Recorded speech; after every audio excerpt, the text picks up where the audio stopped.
Welcome to టెన్సెల్ talk. తన strategy work out అయ్యింది అని ఫీల్ అవుతున్న శృతి హాసన్. ఈ మధ్య Shruti Haasan talk of the town అయిపోయింది. గబ్బర్ సింగ్ కి ఆమె అందించిన కాంట్రిబ్యూషన్ కి హరీష్ శంకర్ డ్యూ రికగ్నిషన్ ఇచ్చినప్పటికీ ఈ యాక్ట్రెస్ మాత్రం అది టీమ్ ఎఫర్ట్ అనే ఫీల్ అవుతుంది. నా కాంట్రిబ్యూషన్ ఉంది బట్ లిటిల్ అని అంటుంది.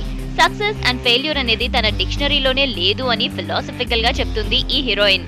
తన కెరియర్ లో ఫస్ట్ ఫెయిల్యూర్స్ వచ్చినప్పటికీ శృతి కొంచెం కూడా క్వైట్ గా లేదు. తను మంచి రోల్స్ చూస్ చేసుకోవడంలో ఫోకస్ చేసింది.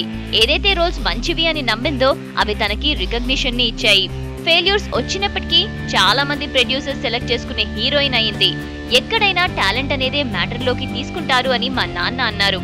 నేను నటించిన కొన్ని మూవీస్ ఫ్లాప్ ఇచ్చాయి బట్ నా వల్ల అవి ఫెయిల్ అవ్వలేదు. గివెన్ దిస్ ఫ్యాక్ట్ ఆ ఫెయిల్యూర్స్ తో నేను ఎందుకు డిమోరలైజ్ అవ్వాలి అని తను తిరిగి అంటోంది.